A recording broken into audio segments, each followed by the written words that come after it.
आदाब, नमस्कार, सत श्री अकाल। मैं डॉक्टर सबा और फ्रंट सीट कन्फेशन के इस नए एपिसोड में मैं फिर से हाजिर हूँ एक नए गेस्ट के साथ। भारतीय जनता पार्टी से मैं जिनको लेकर आई हूँ उनका नाम है कारी ओसामा। ये अमित शाह यूथ ब्रिगेड के प्रदेश अध्यक्ष हैं। तो आज इनसे बात करेंगे हम थोड़ा बीजेपी के बारे में, युवाओं के बारे में और समाज में इस वक्त क्या चल रहा है, ये हम जानेंगे ओसामा साहब से। तो कैसे ओसामा साहब? जी अल्हम्दुलिल्लाह, मैं ठीक हूँ। आप कैसे हैं? बिल्कुल बढ़िया। ओसामा साहब, हमें बताइए कि बीजेपी को आपने कब ज्वाइन करा, कब आपको लगा कि मुझे पॉलिटिक्स में आना चाहिए, और बीजेपी में आने से पहले आप क्या कर रहे थे? देखिए, बीजेपी में आने से पहले मैं सामाजिक कार्य ऐसे हमेशा करता रहा हूँ और मेरे जहन में हमेशा से, जब से मैंने होश संभाला, पॉलिटिक्स ही मेरे जहन में घूमता रहता था हर वक्त। और मैं अगर बताऊं कि इससे पहले मैं क्या करता था, तो मैंने पढ़ाई की है। मैं हाफिज कुरान भी हूँ, कारी हूँ, और मैंने मौलाना आज़ाद नेशनल उर्दू यूनिवर्सिटी से एमए उर्दू से किया है। अच्छा।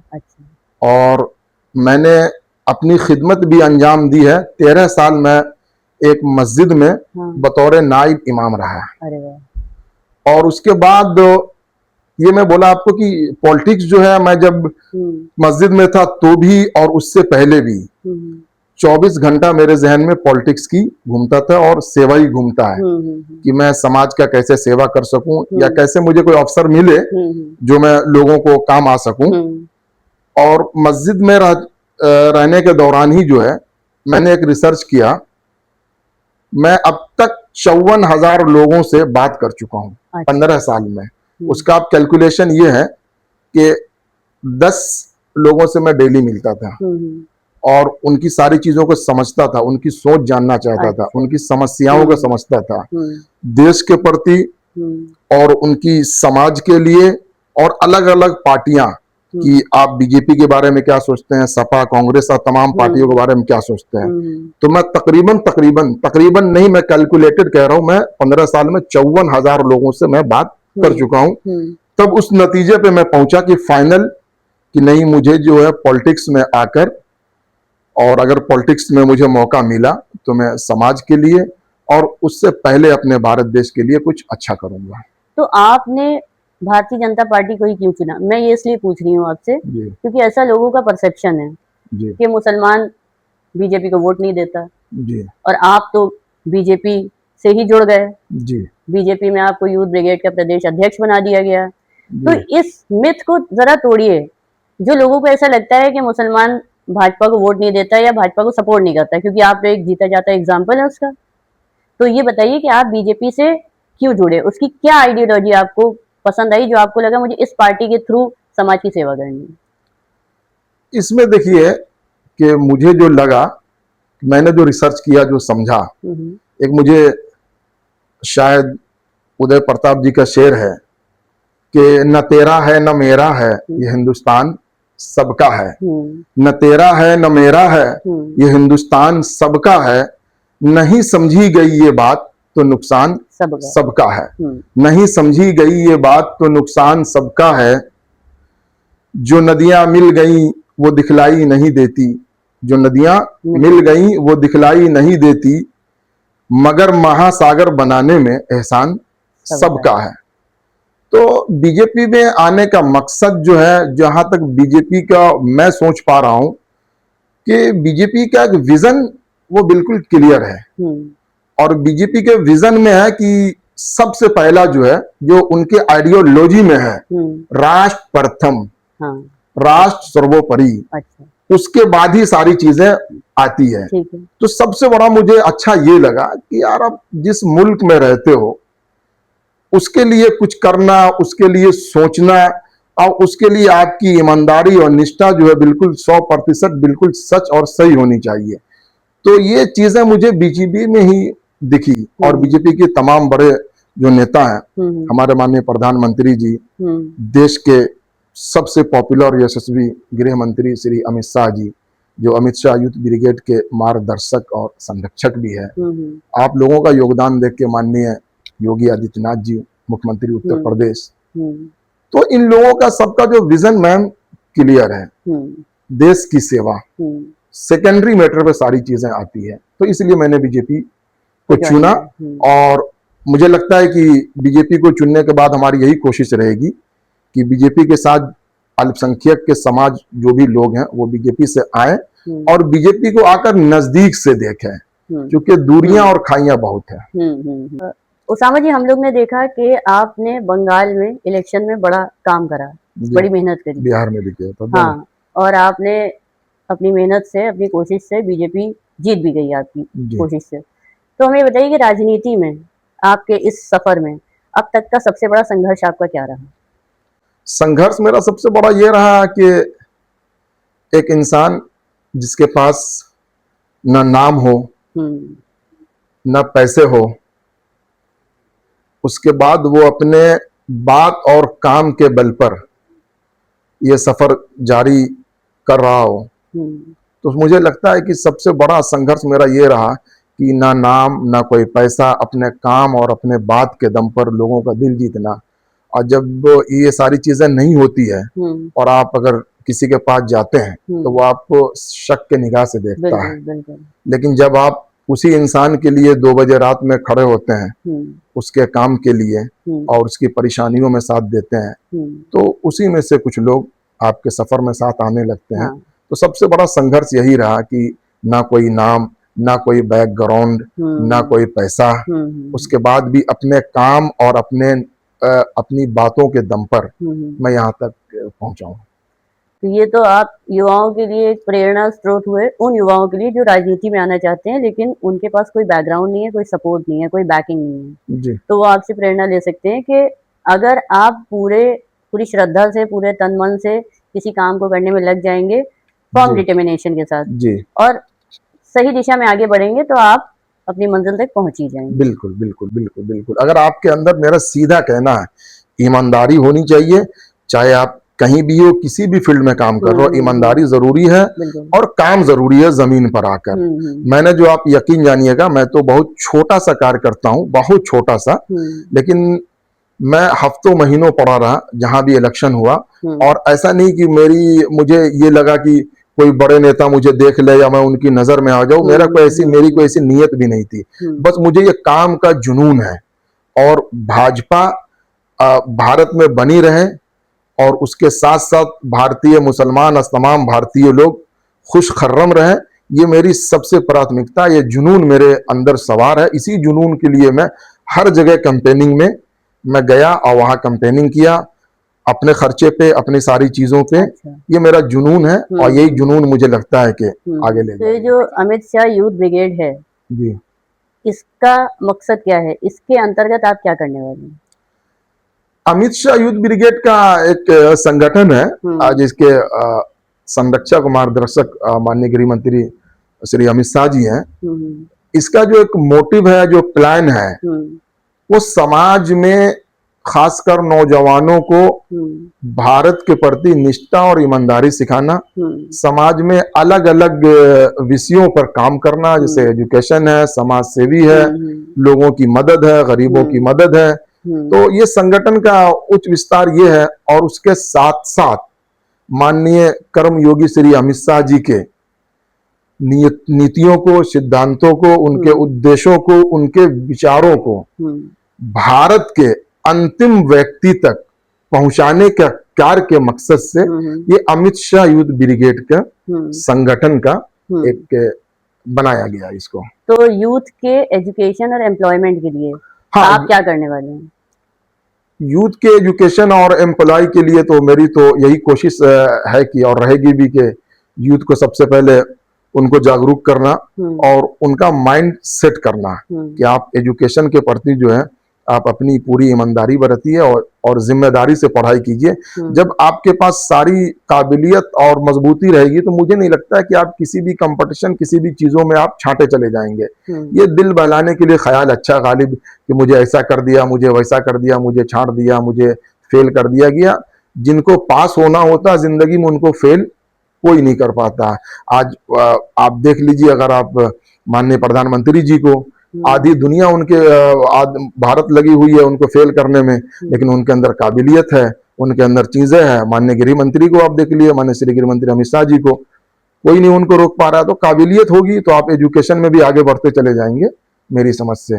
और एम्प्लॉयमेंट के लिए एम्प्लॉयमेंट के लिए मेरे समझ में और जो मेरे जहन में खाका एक जो ऐसा बन रहा है कि एम्प्लॉयमेंट ऐसे आएगी जो खास कर मैं कानपुर की बात करूं तो सरकारें भी स्किल डेवलपमेंट तो बहुत सारे काम कर रही हैं। तो आपको पता ही होगा चल रहे हैं रिकॉर्ड्स में आप जाएंगे तो मतलब काफी हो जाएगा। मेरे पास कुछ रिकॉर्ड्स हैं यहाँ पे। तो एक ये है कि जो बड़े इंडस्ट्री हैं उसमें स्किल डेवलपमेंट जैसे ITI हो या पॉलिटेक्निक हो गया, इस तरह के प्रोग्राम्स करने चाहिए। और जो मध्यम वर्ग के लड़के हैं जो बहुत हायर एजुकेशन नहीं ले सकते हैं, जो ये ITI कर रहे हैं, पॉलिटेक्निक कर रहे हैं, ये सब करके आप अच्छा मतलब प्राइवेट जॉब ले सकते हैं। इसमें इंडस्ट्री का बड़ा रोल होगा हमारे ख्याल से। एक सेंट्रल गवर्नमेंट का एक है भी कि स्किल डेवलपमेंट से लेके कि जगह जगह सेंटर्स चल रहे हैं, हमारे कॉलेज में भी सेंटर है कि इस इंडस्ट्री से नौजवानों को जोड़ा जा रहा। तो मुझे लगता है कि नौजवान अगर इंडस्ट्री से जुड़े अपने पढ़ाई के साथ साथ तो एक स्किल डेवलपमेंट होगा, एक नई चीजें और उनके पास नए हुनर आएंगे तो वो अपना काम बेहतर कर सकते हैं। तो आप ये कहना चाह रहे हैं कि ये जो युवाओं को लग रहा है कि जॉब नहीं है या एजुकेशन सिस्टम फेल हुआ जा रहा है, ऐसा कुछ नहीं है। अगर आप अच्छे से पढ़ाई करेंगे, अच्छे से अपने स्किल डेवलपमेंट पे ध्यान देंगे तो आपके पास एम्प्लॉयमेंट की बहुत सारी अपॉर्चुनिटीज हैं। तो ब्लेम करने से बेटर है कि अपने आप पे काम करें। हाँ, मुझे यही लगता है कि मतलब हर चीजों में शिकायत ब्लेम नहीं होना चाहिए। आप कीजिए ना जी, आप जब मेहनत करेंगे ना तो ऊपर से लेके नीचे तक लोग आपका सहयोग साथ देंगे।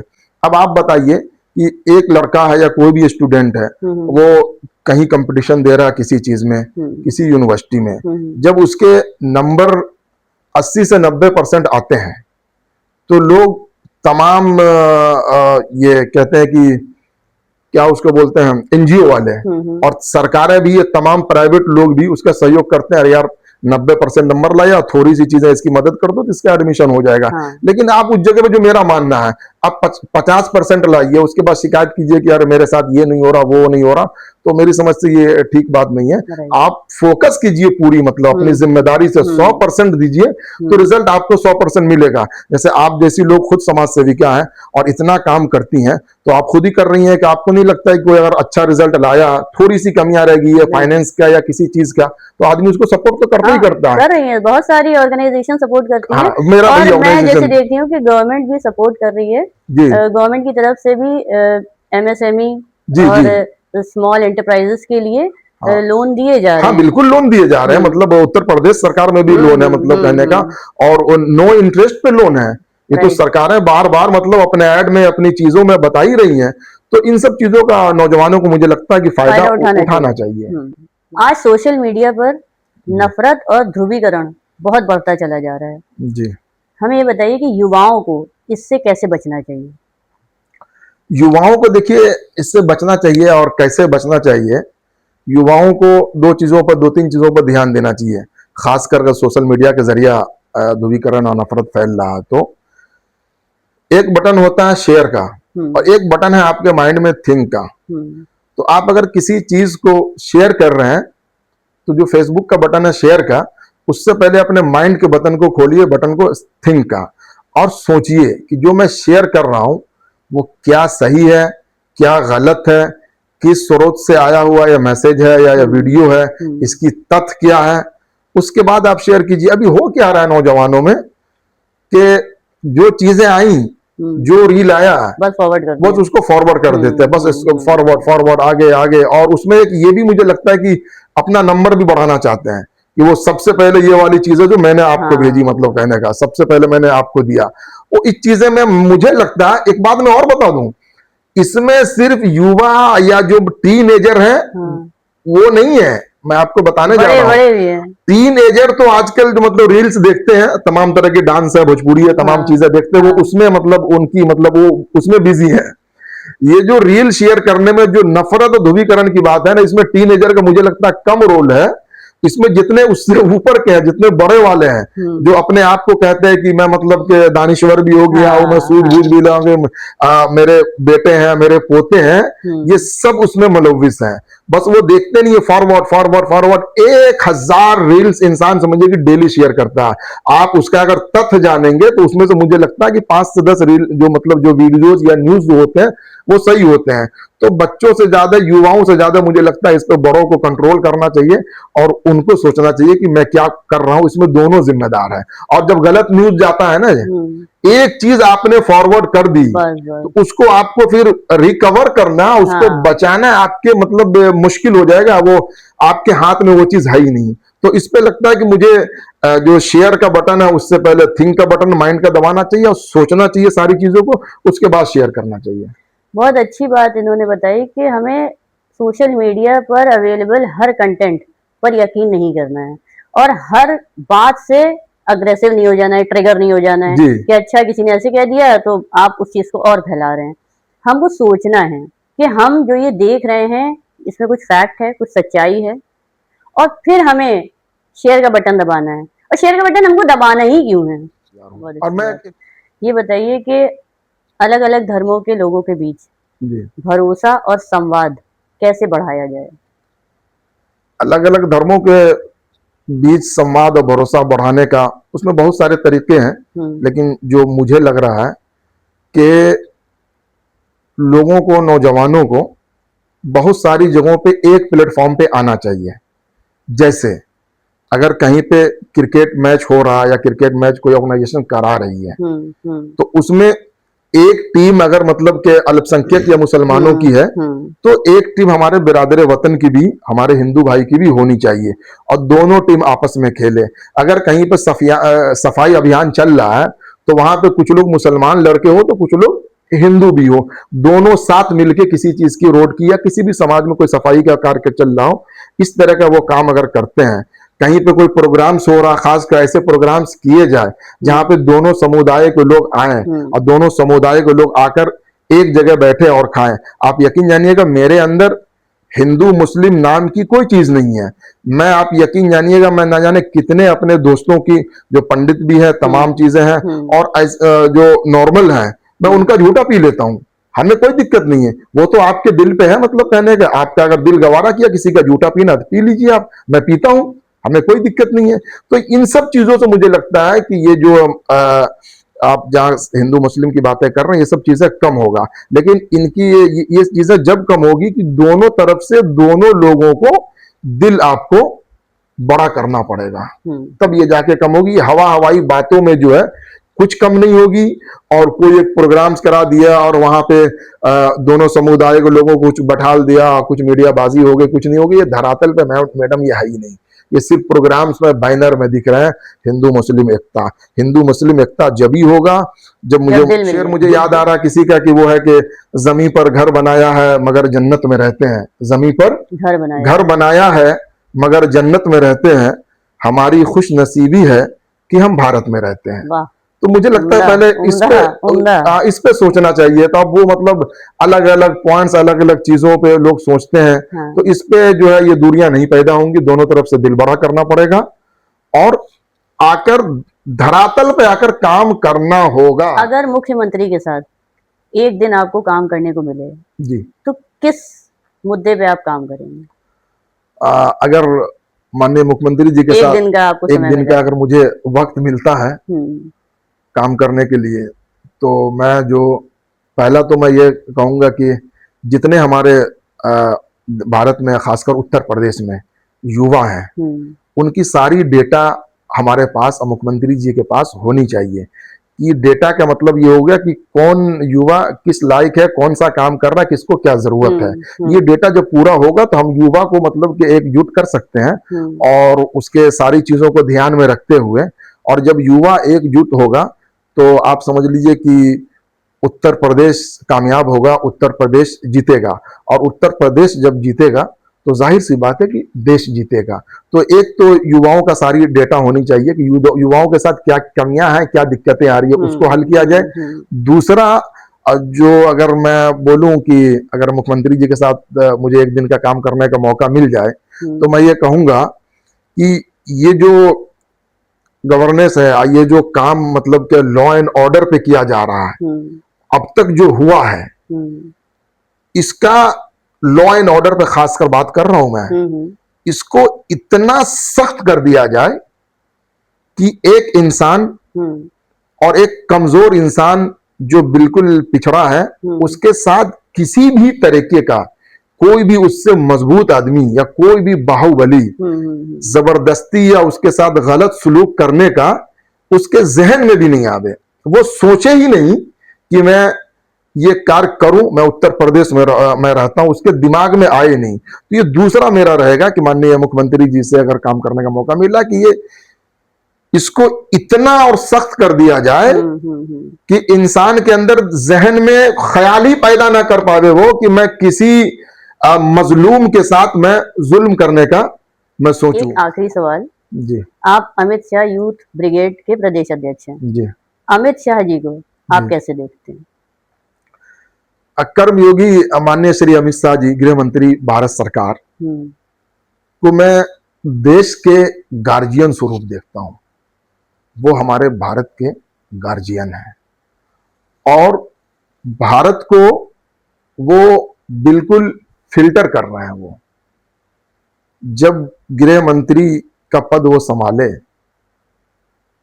तो और जब उनके हिस्से में ये सारी चीजें आई या बीजेपी के हिस्से में जब ये सरकार बीजेपी ने बनाई तो भारत का हाल बिल्कुल जर्जर हालत में, जर्जर कंडीशन में इन लोगों के हाथ लगी बीजेपी के। तो अमित शाह जी जो है ये देश को फिल्टर कर रहे हैं और रिकंस्ट्रक्शन कर रहे हैं। अगले 2029 तक बिल्कुल देश को प्यूरिफाई करके हम सभी भारतीयों को माननीय गृह मंत्री अमित शाह जी भारत को एक खूबसूरत बनाकर गुलदस्ता में पेश कर देंगे। अभी वो जो कार्य कर रहे हैं वो बिल्कुल प्यूरिफाई कर रहे हैं, एकदम फिल्टर्ड करके साफ सफाक करके इस भारत को सभी भारतीयों को पेश करेंगे वो। अच्छा, अब हम पॉलिटिक्स से हट के आपकी एक पर्सनल लाइफ की बात करते हैं। आप शायरी भी करते हैं, पोइट्री भी करते हैं जी। तो थोड़ा सा हमारे व्यूअर्स को बताइए कि ये शायरी का, ये पोइट्री का शौक कब पैदा हुआ और कोई अपनी अच्छी शायरी भी सुनाइए।